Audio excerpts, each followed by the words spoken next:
Alright, what's going on, y'all? I'm back with another quick volume of Welcome to the Franchise here.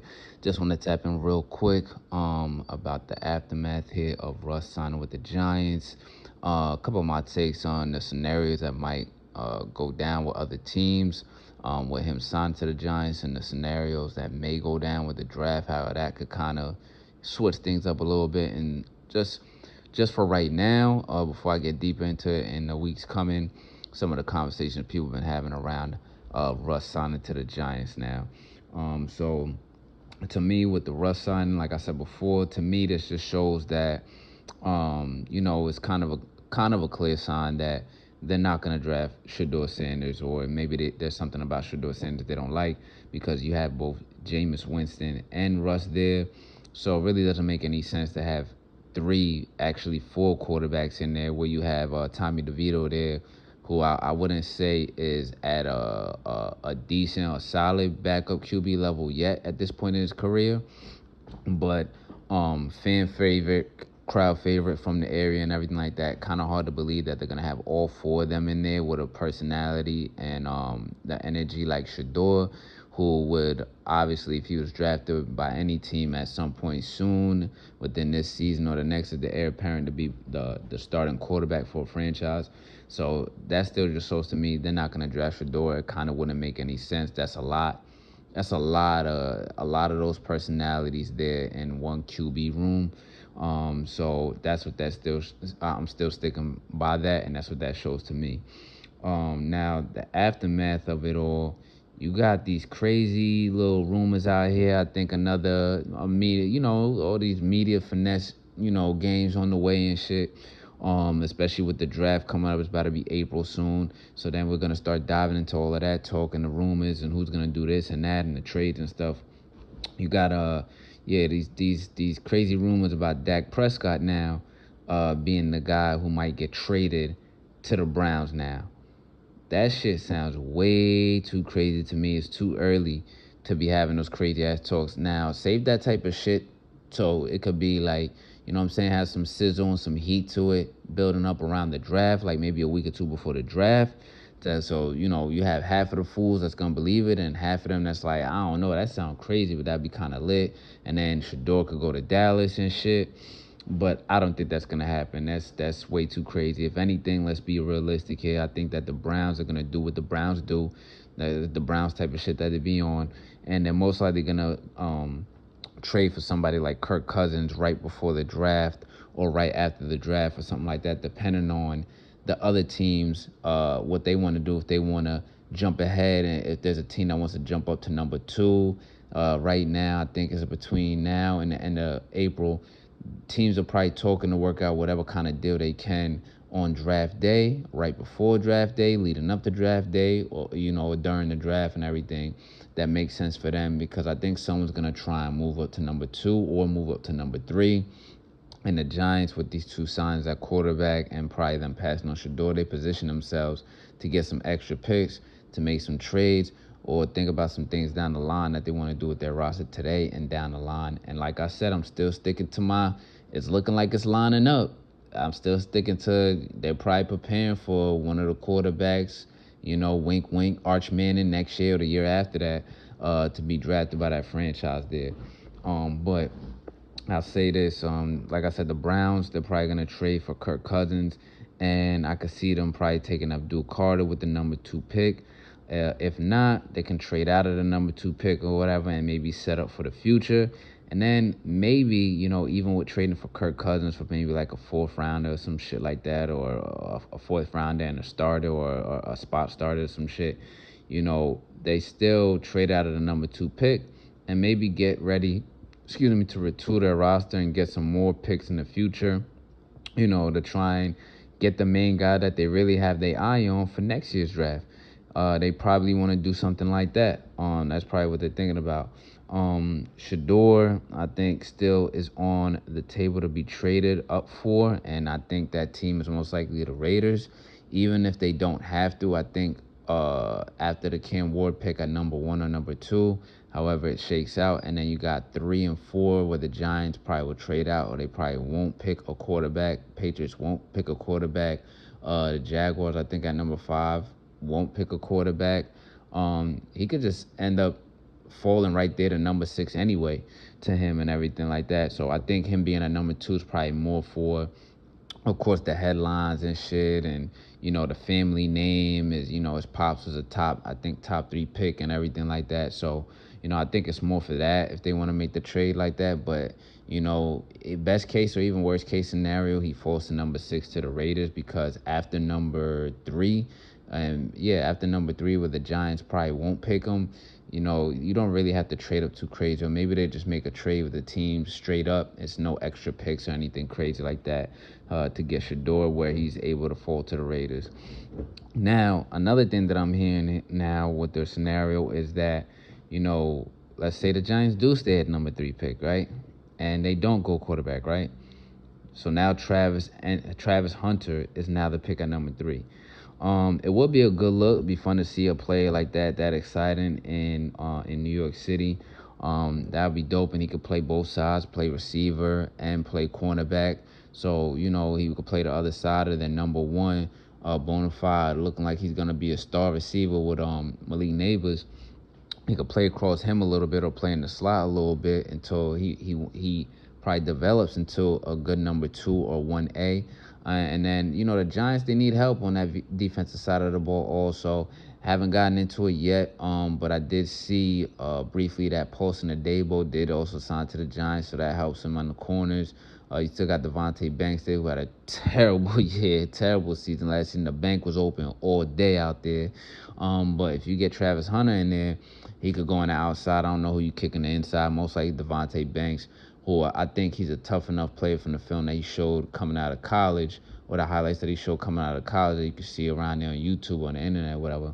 And then some of his play in his first year, if you get the coaching staff in there with a nice scheme, you might could kick him inside or whatever you want to do. If you pick Travis Hunter, you want him to play mainly at cornerback.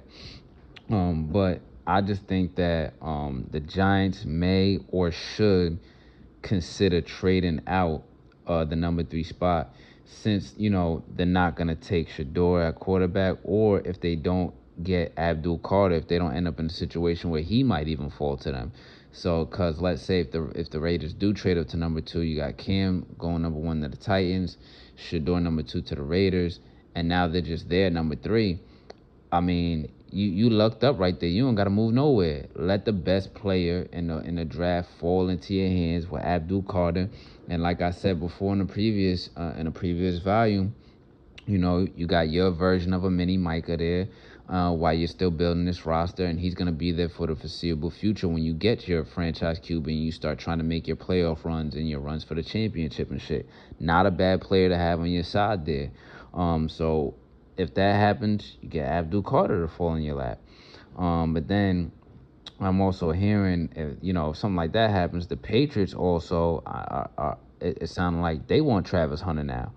I mean, that would be a crazy-ass fit, but that would low-key be, to me, it would be really crazy, and low-key would be unfair, just as a fan, seeing the dominance that the Patriots have had for most of my time watching football in my life. And then it looks like they're gearing up for, I wouldn't say dynasty, but they're gearing up to be a problem in the AFC again and be a force to reckon with for some years to come.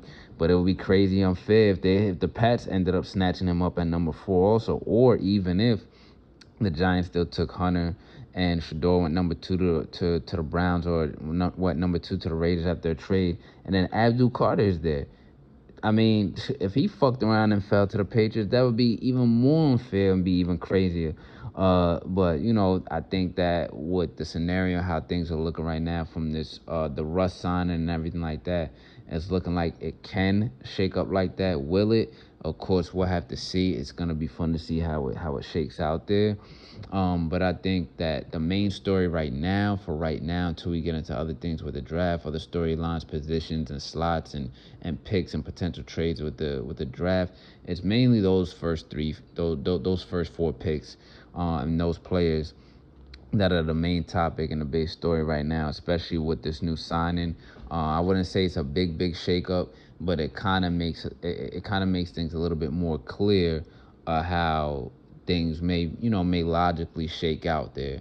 Like I said, it's hard to believe 4 quarterbacks who bring their own type of vibe and own type of element to any QB room in the league in one room on the Giants in New York City at that, with that media and everything like that. I don't see that happening with Shador being in there, and I don't think that would be a good place for him to start his career, a good environment for him to start his career. New York City would be a great place for him to start his career, but as far as how the setup is and the environment, I don't think so. And like I said, I think they have their own agenda. These motherfuckers is like all these motherfuckers that you know about. They plan shit 7 and 10 and 15 years in advance of how they want things to fall in place to benefit them in the correct way. And that's why I think that they're trying to plan and get all their affairs in order and everything like that, get the whole process going so they can fuck around and draft Arch Manning. I think that's what they ultimately want as their main franchise quarterback when it's all said and done at the end of the day. And then with that being said, speaking on, of course, more with this quarterback stuff, back to the main point of it, Aaron Rodgers, with the aftermath of what's going to go on with the QBs, I think he's probably going to end up just sitting out till next year, and I think that's what he really should do. He should sit out till next year, and a lot of people are saying, yeah, the Steelers make the most sense. I still wouldn't be low-key surprised if after the draft is when he signs with the Steelers or decides he's still going to play and signs with the Steelers. To be like, yo, fuck it, let me go ahead. Because I don't know what's going to happen in this next year if I don't play and then I want to come back. Now I got to ramp back up to get back in shape. And what if I don't feel like doing it? He seems like one of those motherfuckers that had that personality to be like that. Like, I don't know. I changed my mind. I thought I was going to come back. I don't feel like it. This whole little sabbatical I had for the whole year was too good. I don't give a fuck anymore. You know, I wouldn't be surprised if he did some shit like that. But I also wouldn't be surprised if he's more waiting until after the draft or after everything really, you know what I'm saying? After everything, all the pieces fall until he's like, yo, all right, I'll sign with the Steelers. But mainly, I think that he should probably sit out till next year. Probably will. And then for the Steelers, man, I mean, people are making it seem like they're in a bad situation. You got two good receivers with the kind of mindset and the attitudes they have, and you have no one to throw them the fucking ball but Mason Rudolph. So yeah, it's kind of looking like a bad situation right now. But me, I'm gonna look at it a little bit more optimistically here, where you kind of got your options open where, you know, you could still trade for somebody. You could trade for somebody like a Will Levis or whoever the fuck is a backup right now. Another backup that probably has a little bit more pop somewhere. I know there's someone like that out there. Not until you get your guy. You can still get your guy in this draft right here. Because what I was gonna say is the Steelers could fuck around and take someone like Jalen Milroe. I'm still on that. I was thinking that earlier like last month or near the beginning of the all season. Take someone like Jalen Milroe, get their version of their Lamar Jackson and everything, who they face 2 times a year, or you go ahead and get the dude Tyler Show to kind of start your rebuild or retool, if you want to call that, and still be competitive, because the Steelers are always going to be competitive where they're 800 or above. They're not picking in the top 5 or the top 10. And maybe next year's draft, I have to see who the prospects are. But, you know, you're not going to see them in a position where it's like, it's like 8 quarterbacks that could go in the first round and they could pick one at number 15 or whatever, or some shit like that. So you might as well get started on it early now, start developing who you can. And out of the two, between Milroe or Show or whoever else, or Jackson Dart or some shit like that, see what you could do there.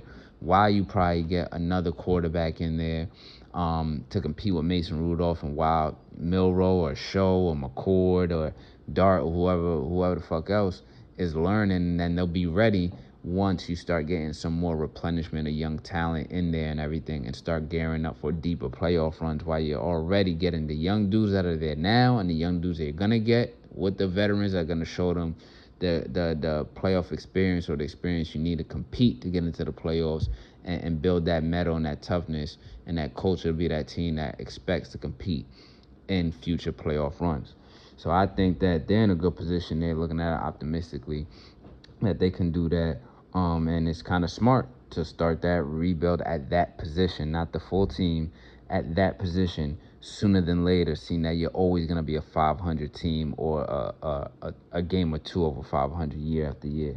And then, you know, what does it say for a dude like Jackson Dart now?